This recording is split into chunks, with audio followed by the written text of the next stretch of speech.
Sementara itu pemirsa, asik pesta miras di bulan Ramadan. 6 pemuda dan 2 wanita diciduk petugas Pol PP. Petugas menyita sejumlah kantong plastik miras jenis cap tikus.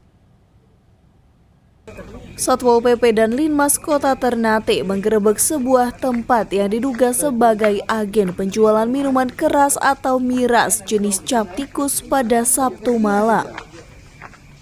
Selain melakukan penggerebekan, petugas juga menyita sejumlah miras serta mengamankan beberapa muda-mudi yang diduga melakukan pesta miras. Penggerebekan ini dilakukan atas laporan warga. 2 orang diamankan di Kelurahan Kalumpang dan 6 orang lainnya di Kelurahan Maliaro, Kecamatan Ternate Tengah dengan kasus yang sama. Kalau petugas yang turun, ya petugas paling bicara kayak begini. Tapi kalau seandainya masyarakat yang turun, pasti akan hal-hal yang tidak diinginkan terjadi. Kasih tahu teman-teman lah, hargailah orang bulan Ramadan.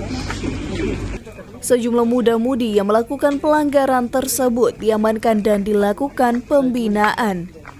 Selain itu, petugas menyatakan selama bulan Ramadan operasi semua tempat hiburan dihentikan guna menghormati umat muslim yang melaksanakan ibadah puasa.